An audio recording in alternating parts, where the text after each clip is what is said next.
नमस्कार।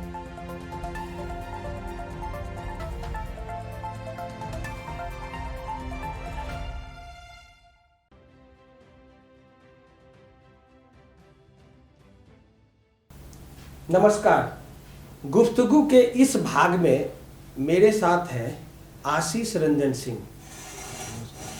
एक शब्द जोड़ूं, ये नेता हैं। नेता के साथ साथ एक सफल बिहारी भी हैं। इतने कम उम्र में इन्होंने अपना एक एम्पायर खड़ा किया है दिल्ली में, खुद के दम पर। नेतागिरी इनका हॉबी है, लेकिन चूंकि बिहार के यूथ हैं और इन्होंने अपना खुद का एक संसार दिल्ली में बनाया है, तो आज इनके नेतागिरी से लेकर उनके सारी बातों को हम आपके सामने लाएंगे। चूँकि बिहारी है तो बिहारी खबर का फर्ज बनता है कि भाई ऐसे लोगों को आपके पास लाए और इनकी बातों से रूबरू करवाएं। और साथ ही साथ अगर आपको इनकी कोई बातें पसंद नहीं आती हो या मेरी कोई बातें पसंद नहीं आती हो, तो आप हमें अपना ओपिनियन जरूर देंगे। आशीष रंजन सिंह, जनता दल यूनाइटेड। आप नमस्कार। डिटेल से बताएं सर, आशीष रंजन सिंह कौन है, क्या है? मैं आशीष रंजन मेरा नाम हुआ और मैं बिहार के पटना जिले के एक सुदूरवर्ती गांव से आता हूं और मेरी शिक्षा दीक्षा सारी बिहार में ही हुई है। लेकिन ग्रेजुएशन करने के लिए मैं बिहार से बाहर आया, एमपी में किया। पोस्ट ग्रेजुएशन मैंने फरीदाबाद में किया। अपना जो जॉब वगैरह होती है वो मैं दिल्ली में आकर के किया। उसके बाद मेरी हमेशा से राजनीतिक सामाजिक क्षेत्र में काम करने की इच्छा होती थी, लेकिन मेरे जितने भी घर वाले थे, परिवार थे और जितने भी हमारे वेल विशर्स थे, वो बताया करते थे कि आप, और मैं सारे युवाओं के लिए ज़रूर कहना चाहूँगा कि आप राजनीति में ज़रूर आएँ, क्योंकि अच्छे लोग और पढ़े लिखे लोग जब तक सामाजिक कार्य और राजनीति में नहीं आएंगे तो ये समाज नहीं चलेगा। लेकिन उसके पहले आप अपने आप को फाइनेंशियली स्टेबल कर लें, क्योंकि आज के डेट में हर चीज़ इतनी कॉस्टली हो गई है, इतनी कम्पिटिटिव मार्केट है कि आपको अपनी और अपने परिवार की फाइनेंशियली सुरक्षा सबसे पहले जरूरी है, उसके बाद सामाजिक कार्य में। और मैं एक छोटा सा व्यवसाय भी करता हूँ और अभी मैं जनता दल यूनाइटेड का राष्ट्रीय कार्यालय का सह सचिव हूँ। आदरणीय नेता नीतीश कुमार जी और राष्ट्रीय अध्यक्ष आदरणीय आरसीपी सिंह जी ने मुझे जिम्मेदारी दी है कि कार्यालय को चलाना है किस तरह से, उसी का निर्वहन मैं भी कर रहा हूँ। आशीष रंजन जी, बड़े ही चतुराई से खुद को आपने थोड़ा सा संक्षिप्त कर लिया। मैं जानना चाहता, हमारे दर्शक जानना चाहेंगे कि आशीष रंजन जी बिहार के सुदूरवर्ती एरिया से आते हैं। आखिर वो कौन सा जगह है, ऐसा कौन सा गांव है जहां से आप आते हैं, और उसके बाद आपने कौन कौन सा कोर्स किया? सर आप डिटेल में अगर बताएंगे तो आपसे संबंधित जो लोग आपसे प्रेरित हो सकते हैं कि उन्होंने ऐसा किया तो आज ये है वो है, सारी डिटेल्स। बहुत बहुत धन्यवाद उमा शंकर जी। आप मेरे पूरे परिचय के बारे में पूरी जनता को बताना चाहते हैं, इसके लिए तो सबसे पहले बहुत बहुत धन्यवाद आपका। तो मैं पटना जिला का जो सबसे लास्ट गांव है कि मेरे गांव पटना और नालंदा का बॉर्डर पड़ता है। मेरे कुछ या बहुत सारे खेत वगैरह नालंदा में आते हैं, मेरे गांव सिर्फ पटना जिला में आता है, वो बॉर्डर है। और एक दुर्भाग्य कहेंगे, गांव का नाम बता दीजिए। मेरे गांव का नाम कुरारी है। और एक दुर्भाग्य कहेंगे कि एक 1971-70 के दशक में बिहार में एक नरसंहार हुआ था, वो मेरे एरिया में हुआ था। ये मेरे लिए कलंक है, दुर्भाग्य है कि वो नहीं होना चाहिए, बेलछी कांड। उससे भी जरा सा है, ये दुख होता है और कहीं भी जाते हैं तो लगता है यार होना चाहिए। लेकिन एक सम्मान भी है कि हमारे एरिया को दाल का कटोरा कहा जाता है, क्योंकि वो टाल क्षेत्र एक तरह से कहा जाता है कि वो टाल क्षेत्र है। और हिंदुस्तान में अगर किसी भी जगह सबसे ज़्यादा दलहन की उपज होती है तो मेरे एरिया में ही होती है। आप बाढ़ मुकमा वाले एरिया में जाएंगे तो सबसे ज़्यादा दलहन की खेती होती है। मैं वहाँ से आया, गांव में प्राइमरी शिक्षा किया। मेरा गांव करीब करीब 10,000 की आबादी का गांव है। परिवार के बारे में भी थोड़ा बताएंगे? मैं जरूर। पिताजी का क्या नाम? मेरे भाई? मेरे पिताजी 5 भाई हैं, सारे एग्रीकल्चर से संबंधित हैं, एक चाचा हैं जो कि बिजनेस से संबंधित है, लेकिन मेरी माँ टीचर है, ठीक। अभी रिटायर्ड हो गई है। तो गवर्नमेंट टीचर थी प्राइमरी में, तो वो कुछ दिन गांव में ही टीचर थी, उसके बाद पटना आ गई, तो उसके साथ साथ मैं भी पटना आ गया पढ़ने के लिए। तो 12th तक तो हमारी पढ़ाई पटना में हुई। उसके बाद मैं ग्रेजुएशन करने चला गया ग्वालियर ITM यूनिवर्सिटी, वहाँ से मैंने बायोटेक की शिक्षा ली। जब बायोटेक की शिक्षा ली तो वहाँ से लगा मुझे कि नहीं, कुछ और पढ़ना चाहिए, क्योंकि उस समय था कि जॉब कर लो, क्या करोगे, जो हम लोग का बिहारियों का एक वो होता है हमेशा कि जॉब कर लो, लेकिन हुआ कि नहीं। मेरे घर वाले ने भी बोला कि नहीं, पहले तुम जितना तुम्हें पढ़ना है पढ़ लो, जॉब तो हो ही जाएगी। उसके बाद मैं हायर स्टडी करने के लिए MBA मैंने ग्वालियर से यहाँ से आकर के फरीदाबाद से MBA करते करते ही मेरी प्लेसमेंट हो गई रिलायंस में। मैंने कुछ दिन रिलायंस कैपिटल में जॉब किया, लेकिन फाइनेंशियल सेक्टर था और उस समय रिसेशन चल रही थी। उसके बाद मुझे जो मैंने बायोटेक किया था, तो मुझे लगा कि जब मैंने बायोटेक किया तो मैं फाइनेंस में क्या करूँ। मैं युवाओं को भी बताना चाहूँगा कि आप अगर एजुकेशन करते हैं तो इस चीज़ को प्लान करें कि आपकी जहाँ इंटरेस्ट है। आज की दौड़ में भाग भाग की ज़िंदगी है, जहाँ मिलता है कुछ भी वो पकड़ लेते हैं, तो वहाँ सक्सेस नहीं हो पाते हैं। तो मैंने फिर बायोटेक के क्षेत्र में ही गया, बायोटेक किया था तो साइंस सेक्टर में गया। मैं फार्मा कंपनी ज्वाइन किया, मेरी पहली कंपनी थी अजंता फार्मा, वहाँ जॉब किया। फिर हमारी एक बेल्जियम की कंपनी थी ऑरिगा इंटरनेशनल, वहाँ मैंने दिल्ली हेड के तहत काम किया मार्केटिंग में। उसके बाद मैंने एक अपना छोटा सा लगा कि अब कितना दिन जॉब करेंगे, और जो बिहारियों का होता है कि कुछ अपने दम पे करो, अपने दम पे करने की सोचा। मैं अपनी एक छोटी सी यूनिट डाली और उसको कॉस्मेटिक सेक्टर में आज उसे मैं चला रहा हूँ। और उसी के साथ साथ मेरी राजनीति की आकांक्षा बहुत पहले से थी। नहीं, राजनीति आकांक्षा के बारे में तो आपने परिचय शुरू में ही दे दिया, क्योंकि आपने बोला कि भाई मैं, आपने गांव का नाम बताया या ना बताया हो पहले, लेकिन बेलछी कांड के बारे में जरूर बता दिया। वो तब की बातें हैं जब शायद आप भी इस धरती पर नहीं होंगे या मैं भी नहीं होऊंगा, लेकिन राजनीतिक महत्वाकांक्षा आपने वो दिखा दिया और शो कर दिया कि भाई बेलछी कांड हम क्यों बोल रहे हैं। अगर बेलछी कांड के बारे में जानना चाहते तो उमाशंकर ने ही आपको पहले भी वीडियो बनाया, तो बेलछी कांड के बारे में पूरी जानकारी आप मेरे पीछे के वीडियो से देख सकते हैं। खैर, तो बेलछी कांड की चर्चा करके आपने बता दिया। अब दूसरी चीज ये है कि आपने बताया स्वरोजगार के माध्यम से आपने खुद को एस्टेब्लिश किया। उसके बाद एक साधारण फैमिली से आने के बावजूद आप राजनीति के बारे में और राजनीति में अपने आप को एस्टेब्लिश कैसे कर रहे हैं? देखिए, जहाँ तक राजनीतिक, क्या आपके परिवार में कोई राजनीतिक? नहीं, मेरे घर में कोई राजनीतिक व्यवस्था नहीं थी, कोई नहीं थे।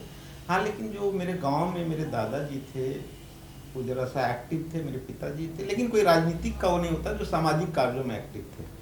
लेकिन जो राजनीति की कीड़ा होती है मुझे बचपन से लग गई थी, जो फैक्ट मैं बोलूँगा। इस कारण मैं 2 साल का गैप भी लिया था एजुकेशन में, 12th करने के बाद।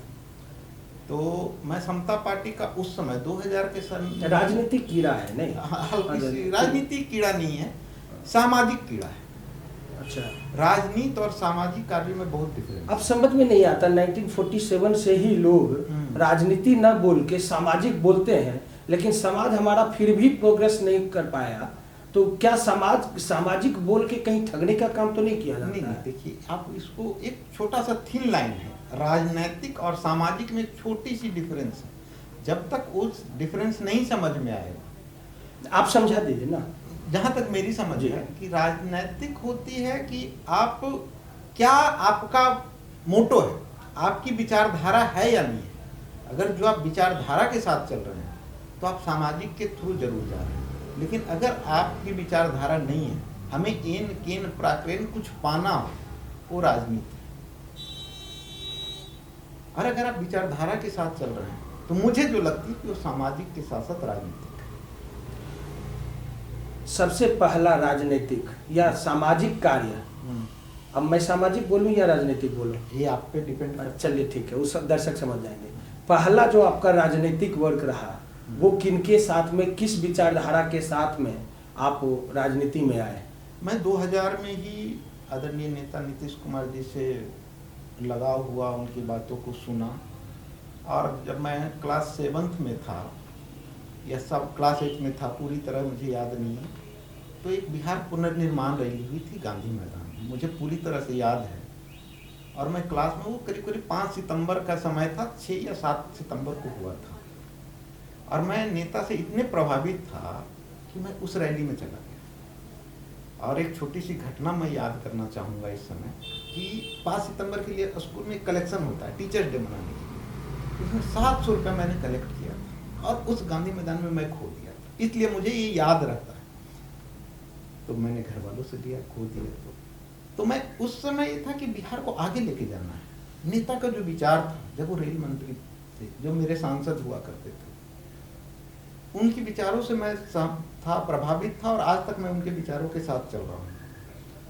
तो उन्हीं की जो कहना था, जिस तरह से उनका डेवलपमेंट मॉडल था, जिस तरह से उनकी एजुकेशन थी, जिस तरह से वो दुनिया को देखना चाहते थे, देखते थे और बताते थे, इस तरह उससे मैं बहुत प्रभावित हूँ। आशीष जी, आपने चर्चा किया था कि पढ़े लिखे लड़कों को, पढ़े लिखे युवाओं को राजनीति में आना चाहिए। जरूर। मैं थोड़ा सा पीछे चलता हूँ, जी। कांग्रेस को टच नहीं करूँगा, मैं बिहार के परिदृश्य में ही आऊँ, जगन्नाथ मिश्रा को मैं टच नहीं करना चाहता। उसके बाद लालू प्रसाद यादव, आप ये नहीं कह सकते कि वो अनपढ़ थे, नहीं, LLB थे, कोई नहीं कह सकता अनपढ़ थे। यानी पढ़े लिखे लोग ने ही सत्ता, पढ़े लिखे लोगों को ही बिहार ने खुद का सत्ता दिया। चलिए, लालू का समय जो भी है, जो भी था, वो अलग चीज है। उसके बाद एक इंजीनियर को सत्ता दिया जिससे आप प्रभावित थे। अब आपने उनके 3 टेन्योर का चर्चा किया। एक तो आपने चर्चा किया कि रेल मंत्रालय, कृषि मंत्रालय और उसके बाद मुख्यमंत्री काल। मैं आपसे 1 to 1 क्वेश्चन करना चाहता हूँ। उनके रेल मंत्री रहते हुए उनकी एक उपलब्धि आपको याद है क्या?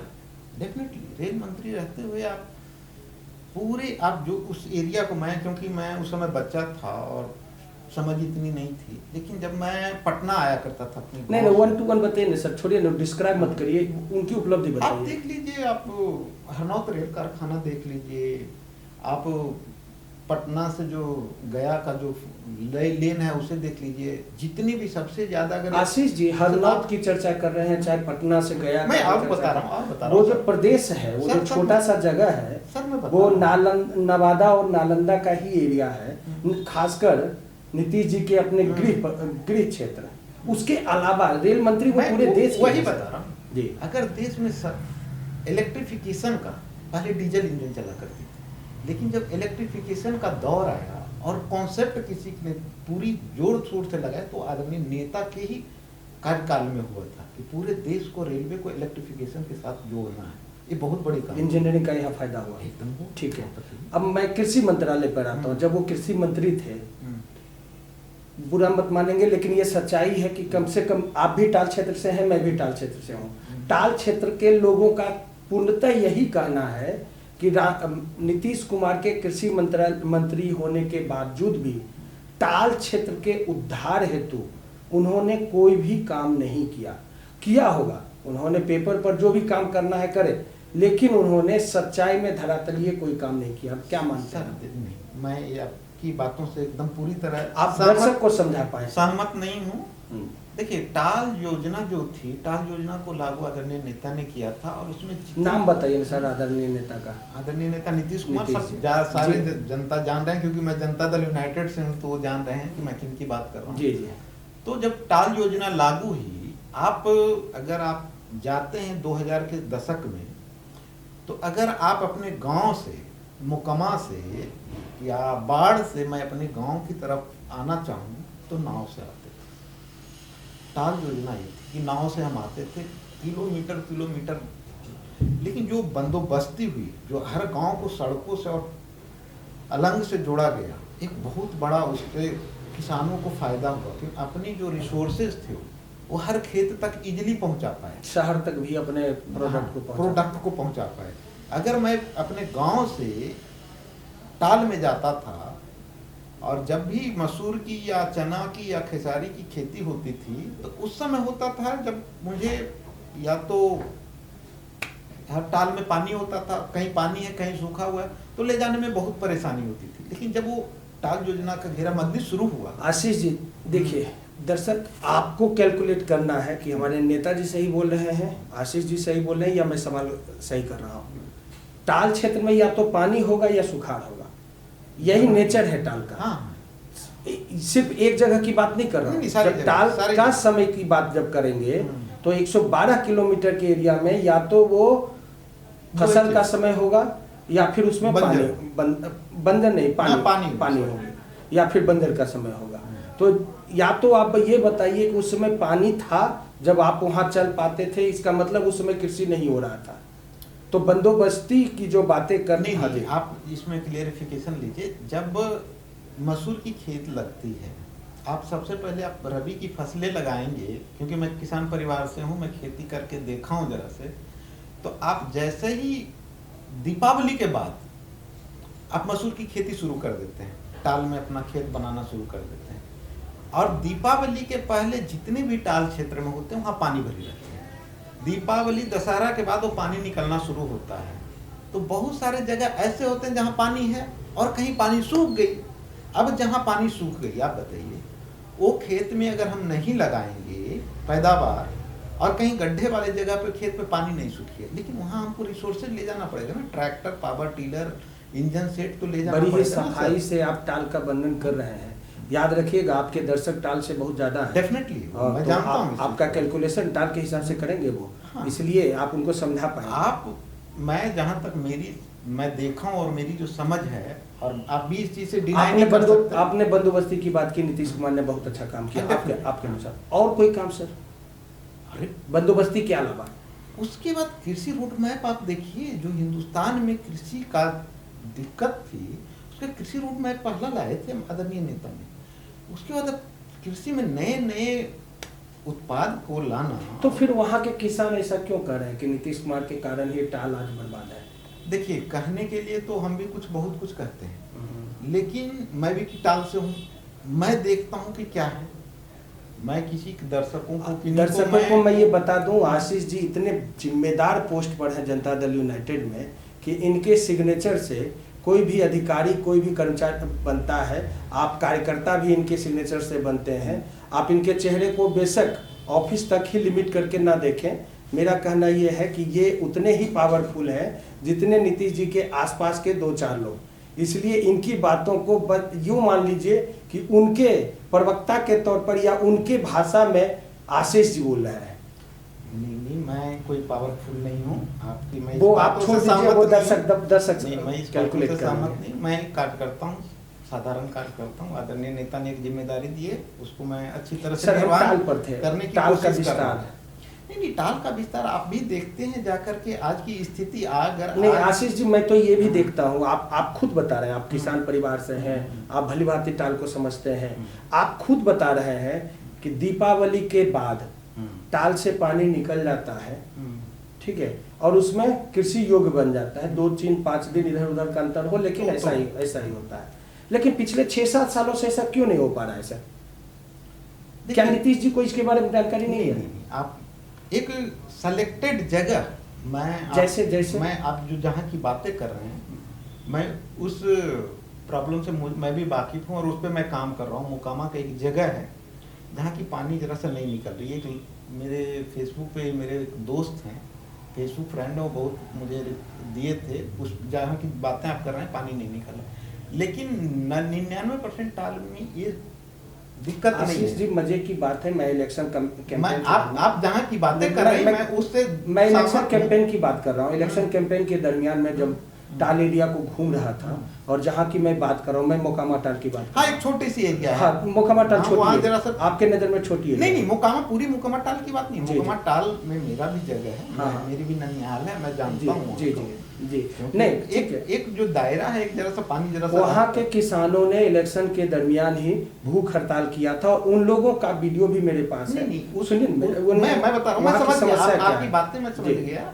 लेकिन उस पे कार्य हो रहा है, वो पानी निकालने की सरकार व्यवस्था कर रही है, और हो सकता है कि मैं पूरी जिम्मेदारी से कर रहा हूँ कि आगे से। आशीष जी, आप टाल क्षेत्र के लोग हैं। हाँ, डेफिनेटली। टाल में एक कहावत है कि पगड़ी जितने सेकंड में गिरती है और अपने सिर पर आता है, उतने समय में फसल का अंतर हो जाता है। और ये बहुत बहुत बेहतर ढंग से नीतीश कुमार जी भी इस चीज को समझते हैं। तो फिर इसमें प्लान क्या करना है सर, क्या कर रहे हैं? प्लान नहीं, 16 साल में क्या प्लान कर रहे हैं? प्लान नहीं, देखिए आप क्या है ना कि आप एक छोटे से कुछ एकड़ की बात कर रहे हैं, वो जो आप बात कर रहे हैं कुछ एकड़ की है, आप भी जानते हैं और मैं भी उस चीज को जानता हूँ, ऐसा नहीं है कि मैं उससे अवेयर नहीं हूँ। मैं क्रॉस क्वेश्चन इसमें नहीं करूंगा, मैं दर्शक के लिए छोड़ दूंगा, ठीक है। आप छोटे से एकड़ की बात कर रहे हैं, वही नहीं, मैं आपके नज़र में, चूंकि मैं नीतीश जी के पास भी ये मैंने सब्जेक्ट उठाया है, वही नहीं, टाल क्षेत्र में मुझे ये भी जानकारी दी गई कि वो जो गाद है उसको निकालने का जो टेंडर दिया गया जनता दल यूनाइटेड के ही एक कहने को कार्यकर्ता को दिया गया, और जब पब्लिक ने उनसे बोला कि भाई आप गलत कर रहे हैं, ऐसा नहीं होना चाहिए, आपको इस तरह से करना चाहिए, तो उन्होंने बोला कि हमें करने के लिए नहीं दिया गया है, इलेक्शन से पूर्व मुख्यमंत्री की तरफ से मुझे ये गिफ्ट दिया गया है। अगर आप बोलेंगे ये सब एकदम पूरी कोरी बकवास बातें, और नेता कभी इस चीज को नहीं, कभी किसी को, मैंने खुद नीतीश जी से इस बारे में चर्चा किया था, देखिए, और उन्होंने बोला था कि मैं कार्रवाई करूंगा, अभी तक कोई कार्रवाई नहीं शंकर जी, मैं नेता के साथ आज से नहीं जुड़ा हुआ हूँ, मैं जब से होश संभाला हूँ, मैंने आपको बताया, तो मैं जरा से उनको जानता हूँ। नहीं ठीक है, तो आपके संज्ञान में अगर ये पहली बार आई है, तो क्या आप इस पर अपने नजर से देखने का कोशिश करेंगे सर? देखिए, मैं कोई ऑथराइज पर्सन नहीं हूँ कि मैं कोशिश तो कर सकते हैं मैं, हाँ, लेकिन मैं जो कंसर्न लोग हैं उनके तक ये बात को पहुंचाऊं और कोशिश करूंगा कि जितना जल्द से जल्द हल हो जाए। नहीं, मेरा सहयोग जो और समस्या मैंने बताया, करोड़ों का वो कारोबार था, और वैसा अगर बिहार में, पूरे बिहार में कोई अगर गलत करता है सर, अगर कोई गलत करता है तो कभी नहीं बच सकता, और किसी भी पदाधिकारी, आप मुझे बहुत अच्छी शेल्टर होम कांड के जेल में सर, लेकिन मंत्री भी तो बन गई थी। मंत्री बन कहाँ गई? मंत्री कहाँ बन? मंजू वर्मा मंत्री तो थी सर, आज भी इस्तीफा देना पड़ा, आज भी आपने उनको टिकट दिया सर, सेकंड टाइम में भी आपने सर। आप अगर किसी को पुलिस ने चार्जशीट तो नहीं किया अभी तक, चार्जशीट नहीं है सर, मंजू बेल पे है सर, मंजू वर्मा चार्जशीट पे, बेल पे है ना सर, बेल पे है, अदालत का मतलब प्रक्रिया है तो नेता बन सकते नहीं, आप को देखना पड़ेगा, अगर उनका नाम आया तो मंत्रिमंडल से इस्तीफा लिए आदरणीय नेता, यहाँ किसी का किसी को कोई नहीं होता। अगर यहाँ तो ऐसा भी होता है कि आप सजायाफ्ता हैं और पार्टी चला रहे हैं, आप मंत्री बनाने का वो प्रलोभन दे रहे हैं, यहाँ तो ऐसा भी देखे हैं। हम लोग राजनीति पर बात थोड़ा ज्यादा कर चुके हैं, अब आते हैं यूथ पे, युवाओं के बारे में। देखिए, नीतीश कुमार जब राजनीति में आए, और वो सक्सेस इसलिए हुए कि उनकी जो सोच, और उनसे पहले यानी उनके समय में ही जो सरकार चल रहा था उससे लोग बहुत ज़्यादा खुश नहीं थे। मैं लालू जी के समय की बात कर रहा हूँ। तो उस समय उनको लाया गया, पब्लिक ने मास वोट किया उनके प्रति। अब यूथ का बहुत ज़्यादा उनके साथ में, चूँकि जयप्रकाश आंदोलन के से निकले हुए लोग थे, यूथ का सपोर्ट रहा। तो आज के डेट में आप यूथ को जनता दल यूनाइटेड में किस तरह से देखते हैं? अगर बिहार में किसी भी पार्टी में यूथ का फ्यूचर है तो उसका नाम जनता दल यूनाइटेड है।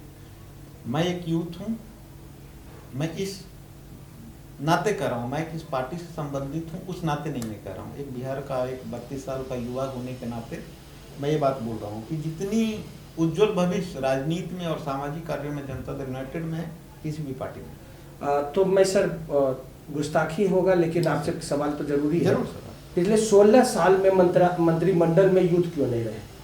सर, आप अगर बिहार में सबसे युवा मंत्री कोई हैं तो जनता दल यूनाइटेड से, जैसे अगर गुस्ताखी की हो तो। लेकिन ऐसा था नहीं सर। आप आज का मंत्रालय में बताइए सर, यूथ के लिए जगह क्यों नहीं? सर, आज का मंत्रालय में कैसे नहीं होता? अगर हमारा 32-33 साल का युवा मंत्री है तो आप वो युवा नहीं है सर, क्या बात कर रहे हैं? चलिए ठीक है, अब बात करते हैं सर। लेकिन यूथ पे ही बिहार में आज के समय में भी गांधी मैदान में जब टीचर अपनी ज़रूरतों का डिमांड रखते हैं सरकार के सामने, तो उसको डंडा मार के भगा दिया जा रहा है। एडवोकेट के साथ में वही व्यवस्था हो रही है कि वहाँ कोरोना के काल को भी हमने देखा।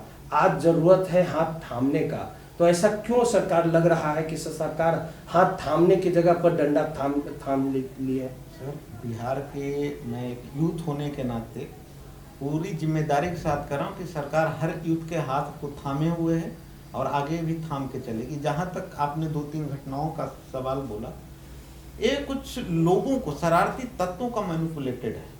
मैं एकदम इसमें कहने में मुझे कोई गुरेज नहीं होगी कि गांधी मैदान में बैठे जो बच्चे हैं वो वीडियो को देखते हैं। मैं आप उनको शरारती तत्व नहीं, मैं उनको नहीं कर रहा हूँ, मैं कुछ लोगों को कर रहा हूँ। मैं सारे युवा हमारे भाई हैं, सारे युवा अपने अधिकार के लिए 24 घंटे आंदोलन करने का उनका मोरल अधिकार है और करना चाहिए।